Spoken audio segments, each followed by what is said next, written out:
Physics बहुत ही आसान और समझने वाला सब्जेक्ट है, इसलिए अगर आप फिजिक्स को केवल पढ़िएगा और उसको नहीं समझिएगा तो काम नहीं चलेगा, लेकिन अगर फिजिक्स को आप समझिएगा तो आपको बहुत ही अच्छा लगेगा और आपको हँसी आएगा।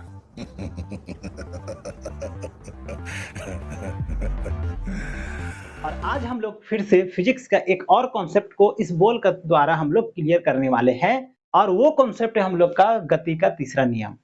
तो चलिए शुरू करते हैं। तो गति का तीसरा नियम को समझने के लिए थोड़ा सा बल को याद करना पड़ेगा कि बल के बारे में हम लोग क्या जानते हैं। तो हम लोग जाने थे कि अगर किसी वस्तु में बल लगाया जाएगा तो अगर वस्तु रुका हुआ है तो वो गति में आ जाएगा। गतिशील वस्तु है तो उसमें क्या होगा, उसको विराम में ला सकते हैं, उसको रोक सकते हैं। बल लगाएंगे किसी वस्तु में तो उसका आकृति और आमाप चेंज हो जाएगा। और हम लोग एक चीज और पढ़े थे कि अगर किसी वस्तु में बल लगाइएगा तो उसका गति का दिशा बदल जाएगा। तो ये वाला बात को आपको ध्यान देना है कि बिना बल लगाए वस्तु का दिशा में परिवर्तन नहीं होता है। अब चलिए समझते हैं कि गति का तीसरा नियम क्या कहता है। तो देखिए ये एक बॉल है, इसको हम इस तरह से नीचे फेंक रहे हैं। तो देखिए तो ये क्या हो जा रहा है, ये बार बार मेरे तरफ आ जा रहा है कि नहीं। जितना बार भी अगर हम इसको नीचे फेंकते हैं तो जितना बार नीचे फेंकेंगे उतना बार ये ऊपर आ रहा है।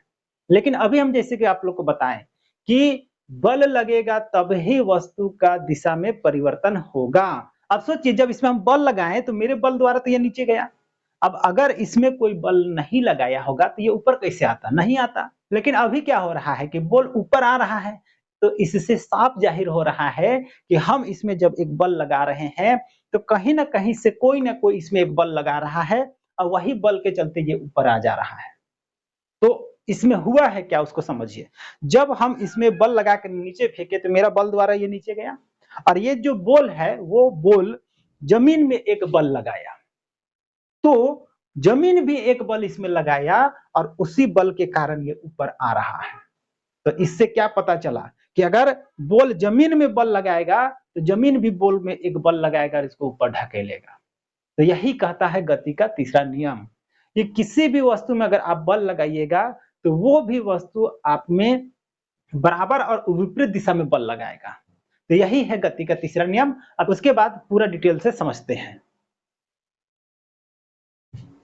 तो गति का तीसरा नियम कहता है क्या कि प्रत्येक क्रिया का बराबर तथा विपरीत प्रतिक्रिया होता है। कहने का मतलब यह है कि मान लीजिए कि इस तरह से ये जमीन है, इसमें दो बॉल लुढ़क रहे हैं, एक बॉल ये है और एक बॉल ये है। इस बॉल का नाम मान लीजिए ए, इस बॉल का नाम बी, दोनों इस डायरेक्शन में जा रहे हैं। इसका वेग जो है वो चलिए V1 मान लेते हैं, इसको मान लेते हैं V2। और ये देखा गया कि V2 जो है वो ज्यादा स्पीड से है।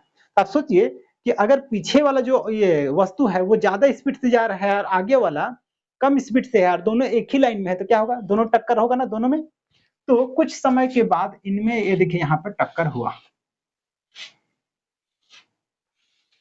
इनमें टक्कर हुआ है, किसमें, तो ए और बी में। अब सोचिए जब दोनों टक्कर मारे तो ये इसमें भी बल लगाया होगा, ये इसमें भी बल लगाया होगा। तो इसमें इधर बल लग रहा है और इसमें इधर बल लग रहा है, तो ये इसमें ना बल लगा रहा है, तो ये क्या हुआ, force on B due to A. और ये वाला क्या हुआ हम लोग का, तो force on A due to B. तो कहने का मतलब ये जो बल है वो इसमें लग रहा है और ये जो बल है वो इसमें लग रहा है। तो न्यूटन का गति का तीसरा नियम क्या कहता है कि कभी भी एक वस्तु दूसरा वस्तु में बल लगाता है तो दूसरा वस्तु भी पहला वस्तु में बल लगाएगा और कितना लगाएगा, बराबर और विपरीत दिशा में बल लगाएगा। तो कहने का अर्थ यह है कि यहाँ पर ये दोनों एक दूसरे में बल लगा रहे हैं, तो न्यूटन का गति का तीसरा नियम कहता है क्या कि दोनों बराबर होंगे। Force on B due to A equal to क्या होंगे, तो force on A due to B, ठीक है, बराबर होंगे और क्या कहता है, विपरीत दिशा में होंगे। तो विपरीत दिशा के लिए हम लोग क्या करते हैं, माइनस का साइन लगाते हैं। तो यही है हम लोग का न्यूटन का गति का तीसरा नियम। और इसका अर्थ यह है कि अगर कोई एक वस्तु दूसरा वस्तु में बल लगा रहा है तो दूसरा वस्तु भी पहला वस्तु में बराबर और विपरीत दिशा में बल लगाएगा। तो ये था न्यूटन का गति का तीसरा नियम। अब सोचिए क्या न्यूटन के गति का तीसरा नियम का उपयोग कहीं होता है, तो हाँ बहुत जगह होता है। जैसे कि अगर हम लोग चलते हैं तो देखिए चलने में भी हम लोग न्यूटन का गति का तीसरा नियम से ही हम लोग चल पाते हैं। कैसे, तो देखिए मान लीजिए एक पैर हम बनाते हैं, हंसिएगा मत, पैर हम बहुत सुंदर नहीं बनाए हैं, लेकिन चलिए चलेबल बन गया ना। तो बाइलक किसी तरह से धोखा से इस तरह से भी बन गया पैर। तो जब हम लोग को चलना रहता है तो क्या करते हैं, पैर द्वारा हम लोग ना जमीन में एक धक्का डालते हैं। ध्यान दीजिएगा, तो चलते समय क्या होता है, चलते समय क्या होता है, जमीन में एक धक्का हम लोग डालते हैं। कहने का मतलब एक फोर्स हम लोग इधर डाल रहे हैं, तो जमीन भी हम लोग को क्या करता है, एक बल लगाता है। किधर लगाएगा, तो इधर जितना जोर से इधर ढकेले है ना, उतना ही जोर से ऊपर ढकेलेगा। इसलिए अगर आप ध्यान दीजिएगा कि अगर आपको जंप करना है तो क्या करते हैं, पैर से जमीन को और जोर से धक्का मारते हैं, तब जाकर के आप आगे ज्यादा दूर कूद नहीं सकते हैं, है ना। तो यहाँ से हम क्या किए, एक बल डाले, और जितना बल इसमें डालेंगे ना उसी हिसाब से हम लोग में ऊपर एक बल लगेगा, और इसी बल के कारण हम लोग आगे चल पाते हैं। ये तो था गति का तीसरा नियम का एक साधारण सा उदाहरण। और भी कहीं होता है क्या, तो हाँ, और भी बहुत जगह होता है। जैसे रॉकेट, रॉकेट तो आप लोग देखे होंगे। चलिए इस तरह से रॉकेट तो नहीं रहता है, रॉकेट कैसा रहता है, चलिए देख लेते हैं थोड़ा सा। शायद कुछ इस तरह से रहता है रॉकेट ना। इसको देख के हंसिएगा मत, कहे कि मेरा ड्राइंग बहुत अच्छा नहीं है। ये देखिए इस तरह से रॉकेट लगभग इस तरह से रहता है। अब यहाँ पर एक रहता है नोजल, और यहाँ पर रहता है जलने वाला पदार्थ। यहाँ सिलेंडर में भरा हुआ रहता है, और यहाँ पर है चैम्बर, यहीं पर आकर के दोनों मिक्स होकर के जलते हैं। जलने के बाद जो गैस बनेगा, वो गैस कहाँ से निकलेगा, इस एरिया से निकलेगा, और कहाँ भागेगा, इस तरह से। अब नोजल का जो पूरा एरिया है वो क्या चाहेगा, गैस को दबाना चाहेगा। दबाना चाहेगा, इसके लिए क्या करेगा, ये देखिए इस डायरेक्शन में बल लगाएगा। नोजल का पूरा जो एरिया है वो गैस को दबाएगा इस साइड में। तो क्या होगा, अब हम लोग जानते हैं न्यूटन का गति का तीसरा नियम कहता क्या है, कि अगर आप किसी वस्तु में बल लगाइएगा तो वो भी आप में बल लगाएगा।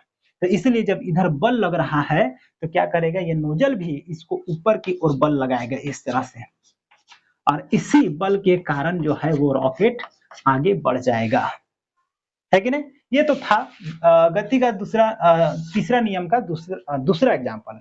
अब यहाँ पर चलिए और भी देख लेते हैं। आप लोग देखे होंगे कि बच्चे जो है वो गर्मी के दिनों में तालाब सब में नहाते हैं, नहाते समय ट्यूब का यूज करते हैं, गाड़ी का जो ट्यूब रहता है उसको।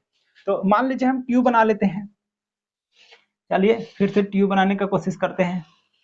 देखिए ये गाड़ी का ट्यूब है मान लीजिए, और ये तालाब का पानी है। बचुआ देखिए यहाँ पे खड़ा है, इस तरह से खड़ा है। अब क्या करता है, जब ये जंप मारता है, तो सोचिए, तो जंप मारने से पहले क्या करता है, हो सकता है कि आप भी नहाए होंगे।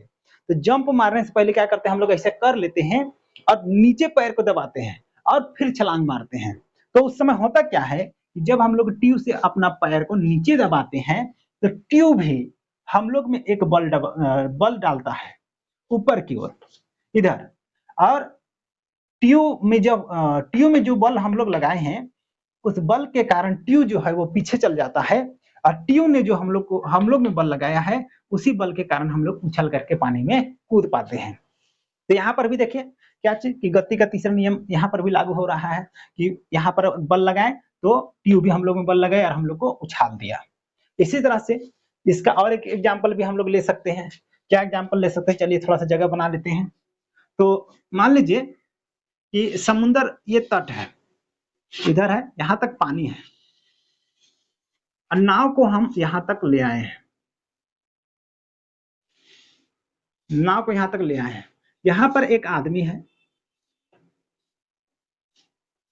इसको यहां पर कूदना है, जंप करना है। कैसे जंप करेगा, फिर से वही टेक्निक लगाएगा। क्या करेगा, नीचे जोर से दबाएगा नाव को, है ना। तो नाव को ये एक बल लगाएगा इधर, तो नाव भी इसमें क्या करेगा, एक बल लगाएगा, और वही बल के चलते नाव, ये जो व्यक्ति है वो नाव में एक बल लगाएगा, तो नाव भी इस व्यक्ति में एक बल लगाएगा। अब ये व्यक्ति इसमें जो बल लगा रहा है उस बल के कारण नाव पीछे हट जाता है, और नाव ने इस व्यक्ति में जो बल लगा रहा है वही बल के कारण व्यक्ति जो है वो जंप करके यहाँ पहुंच जाता है। तो इसी तरह से गति का तीसरा नियम को बहुत सारा भी उदाहरण दिया जा सकता है। अब कभी ये ध्यान दिए हैं कि अगर सरफेस में तेल लगा हुआ है और वहां पर आप चलना चाहिएगा, आप नहीं चल पाइएगा। क्यों, क्योंकि उसमें अगर आप बल लगाइएगा तो लगाना चाहिएगा तो वो स्लिप कर जाएगा, उसमें बल लगेगा ही नहीं लगेगा। अब सोचिए नीचे अगर बल नहीं लग रहा है तो ऊपर में बल लगेगा, नहीं लगेगा और ऊपर में बल नहीं लगेगा तो आप आगे नहीं चल पाइएगा। तो इस तरह से आज हम लोग का ये जो है गति का तीसरा नियम क्या है और इसका उपयोग कहाँ-कहाँ होता है, वो उसमें से 2-3 एग्जाम्पल हम लोग देख लिए। तो उम्मीद है आज का ये पूरा जानकारी आप लोग को अच्छा लगा होगा। तो आज के लिए इस वीडियो में इतना ही।